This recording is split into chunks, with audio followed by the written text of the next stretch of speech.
بسم الله الرحمن الرحيم.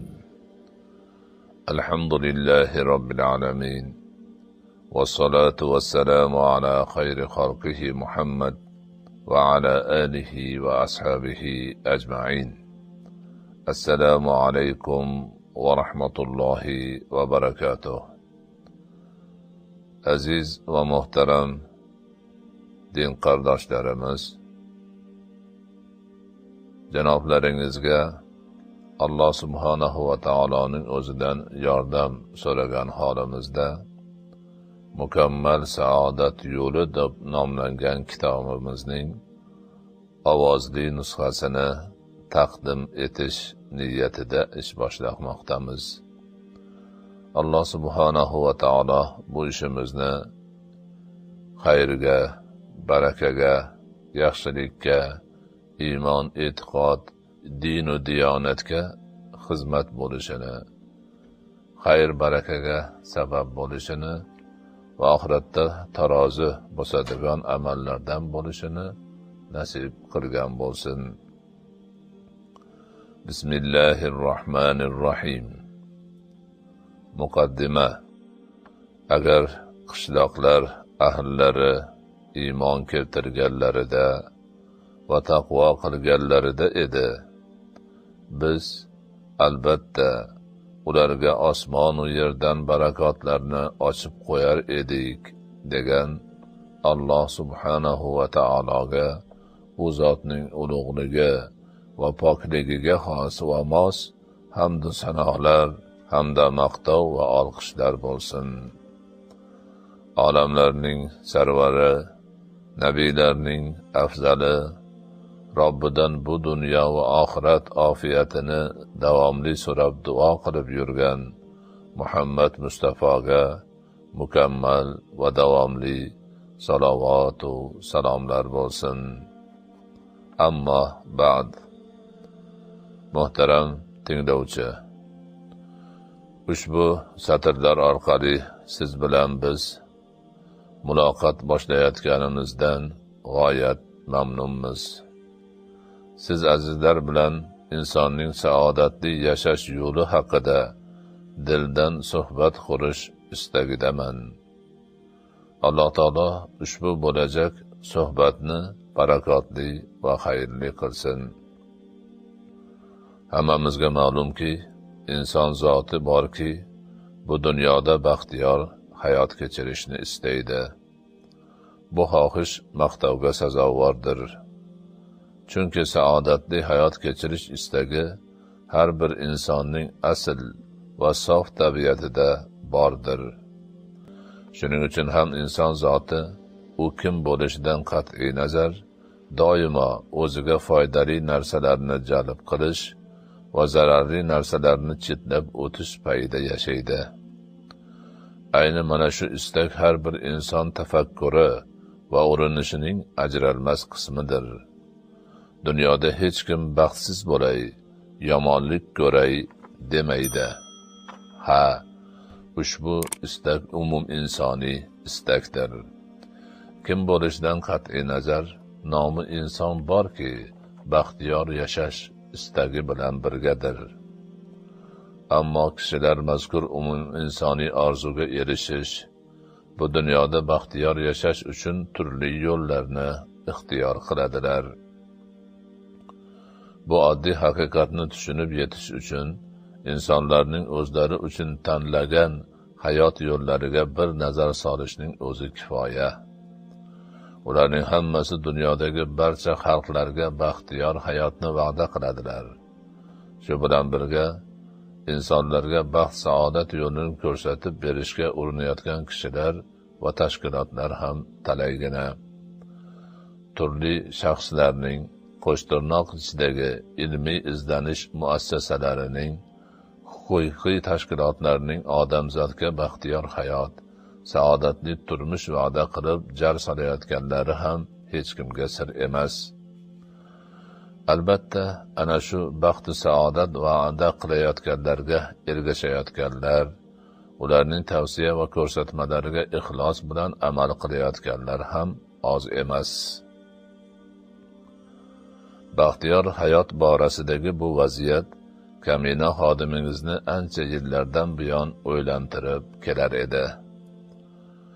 Ba'zi odamlarning o'z hayotida muvaffaqiyatga erishish maqsadida Karnegining kitobini diqqat bilan o'qib, unga ixlos bilan amal qilishlari haqida ham bilib yurar edim. Tanishlarning biridan odamlarning qandaydir yangi ta'limotga ishonib, ish joylaridagi o'rindiq va asboblarini ana shu ta'limot tavsiyasi asosida joylashtirib, baxt saodat kutib o'tirganlari haqida ham eshitgan edim. Bularga o'xshash ta'limotlar son sanoqsiz ekanini ham yaxshi anglagan edim. Bizni ko'proq tashvishga solgan, o'ylantirgan narsa esa oxirgi paytlarda atrofimizda paydo bo'lgan turli dinlar, hizblar, toifalar, yo'nalishlar, oqimlar va shunga o'xshash boshqa narsalarga odamlarni ko'r-ko'rona ergashib ketayotganlari edi. Ko'pchilik kishilar kerakli bilim va tushunchaga ega bo'lmaganlari sababli mazkurlarga ergashib, ularning aytganini qilib, o'zlari uchun baxt axtaradilar. Bechoralar aslida o'sha yetakchilarning birortasi ham hech kimga biror yaxshilik qila olmasligini o'ylab ham ko'rmaydilar. Dinimiz, mazhabimiz, dunyoqarashimizdan ko'plarining xabarlari ham yo'q. Avval nima bo'lsa bo'lgandir, ammo hozir ota-bobolarimiz amal qilib, baxti saodat topgan o'zimizning dinimiz, mazhabimiz hamda madaniyatimizni yaxshiroq o'rganish o'rniga o'zganing dini, mazhabi va madaniyatiga ko'r-ko'rona ergashib ketaverishni oqilona ish sifatida baholab bo'lmaydi. O'sha boshqa din, mazhab, hizb, oqim, yo'nalish va hokazolarga ergashayotganlar avval o'zlarining, ota-bobolarining tutgan yo'llarini yaxshilab o'rganib chiqishsa yaxshi bo'lar edi. Hozirda ko'pchilikni tashvishga solib turgan muammolar, ko'ngilsizliklar va baxtsizliklarning oldi olinar edi.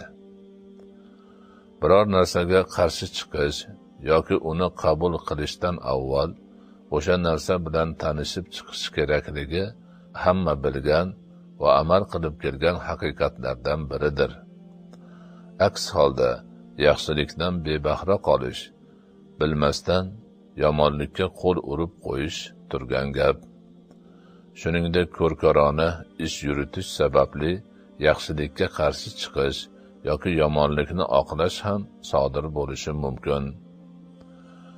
Ushbu fikrning tasdig'i sifatida misol keltiraylik. AQShlik bir cherkov arbobi Qur'oni Karim nusxalarini namoyishkorona yoqish niyatida ekanini e'lon qildi.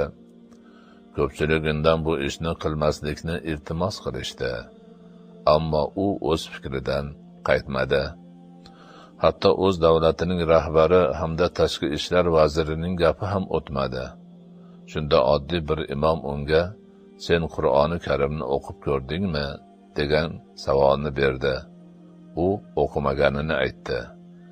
Imom unga o'zi o'qib ham ko'rmagan narsani yo'q qilib tashlash durust emasligini, bir o'qib ko'rsa yaxshi bo'lishini tushuntirdi. Natijada cherkov arbobi Qur'oni Karimni ko'ydirish fikridan qaytdi. Amerika Qo'shma Shtatlari Kongressi a'zosi Mark Siljenderning islomga va Qur'onga nisbatan adovati shu qadar kuchli ediki, hatto 1998-yili Amerika Qo'shma Shtatlari prezidenti Ramazon oyida Vashingtonda musulmonlar vakillari uchun iftorlik tashkil qilib, ularga Qur'oni Karimni tilovat qilishga ruxsat berganida Oq uyga qo'pol ohangda norozilik xati yo'llagan edi. Shunda unga Qur'oni Karimni o'qib, islom bilan tanishish taklif qilindi. Oqibatda u halokatli anglashmovchilik deb atalgan kitob yozib, hozir nasaro olamini islomga bo'lgan salbiy munosabati asosan Qur'on haqiqatini bilmaslik natijasida kelib chiqqanligini isbotladi. Bu borada tinimsiz o'ylar, tafakkur qilar edim. Nima uchun odamlar o'zlariga o'xshagan insonlarning qo'shtirnoq ichidagi baxtli hayot haqidagi gaplariga bunchalik qattiq yopishib oladilar? To'g'ri, hayotiy tajribalarda ularning bir-birlaridan o'rnak olganlari yaxshi. Yaxshi ishlarda taqlid qilib, yomonlaridan chetlanganlari ham yaxshi. Ammo o'ziga o'xshagan odamning gapini muqaddaslashtirish darajasiga yetib borishdan nima foyda? Nima uchun ko'pchilik odamlar ko'ringan din, mazhab, hizb yoki firqalarga ergashib ketaveradilar? O'shalardan islom nima? Ahli sunna va jamoani, Hanafiy mazhabini bilasanmi deb so'ralsa, javob bera olmasliklari aniq. Nima uchun 7 ajdodi, ota-bobolari yurgan yo'l qanday ekanini surishtirmaydi-da, o'ziga baxt saodat topish ilinjida 7 yot begonaga ergashib ketaveradi? Shu va shunga o'xshash savollar xayolimdan ko'tarilmas edi. Tinmay o'zimga o'zim odamlarga nima bo'lgan o'zi degan savolni berar ekanman. Kishilarga ushbu haqiqatni yetkazish yo'llari haqida o'ylar edim. Vaqt o'tishi, ilm, tajriba ortishi bilan yuqoridagi savollarga javoblar ham topila boshladi. Odamlar baxtli hayotga erishish uchun yo'l topishga harakat qilganlarida yuqorida aytib o'tilgan shaxslar va muassasalarning tavsiya, ko'rsatma va va'dalariga duch keladilar. Mazkur tavsiya, ko'rsatma va va'dalar jonli misollar yordamida nihoyatda ustalik bilan taqdim etilgan bo'ladi. Ularning taqdim etuvchilar inson ruhiyatining nozik jihatlarini yaxshi biladilar va odamlarning ongiga ta'sir etish usullarini ham suv qilib ichib yuborgan bo'ladilar. Baxtiyor hayot ilinjida yurgan odamlar o'shanday hayotga yo'llanma berishni da'vo qilayotganlarning kitoblarini, nomini ko'rishlari bilanoq o'z maqsadlariga yetgandek quvonib, uni sotib olishga shoshiladilar. Darhaqiqat kitobni o'qib, ba'zi bir o'zlari uchun foydali bo'lgan narsalarni topishlari ham bor. Ammo bu manbalar asl hayot dasturi bo'la olmasligini ular tushunib yetmaydilar. Bu dunyo hayotining baxtli va saodatli bo'lishi uchun Alloh taolo tomonidan insoniyatga yuborilgan ilohiy dastur islom dini ekani siz bilan bizga ayon bo'lgan haqiqatdir. Qadimdan ota-bobolarimiz iymon keltirgan, e'tiqod va amal qilgan o'z dinimiz ta'limotlarining baxtli hayot dasturini izlab yurgan insoniylik yo'lidagi birodarlarimizga yetib bormay qolishiga esa o'zimiz aybdormiz. Chunki biz bu borada odamlarimizga yetarli uslub, saviya va miqdorda ma'lumotlar taqdim qila olganimiz yo'q. Odamlarga ularning zehniyatiga, tafakkur uslubiga va tushunchalariga qarab ma'lumot taqdim qilish ham muhim ahamiyat kasb etadi. Boshqalar, jumladan insoniyatga saodatli hayot tavsiyalari berish bo'yicha mutaxassis bo'lganlar ham bu borada bizdan ko'ra juda ilgarilab ketganlar. Biz esa bu sohada ancha ishlarni yangidan yo'lga qo'yishimiz kerak bo'ladi. Ba'zi kishilarimizning ushbu zarur ishni allaqachon boshlab yuborganlari ko'ngilga taskin beradi.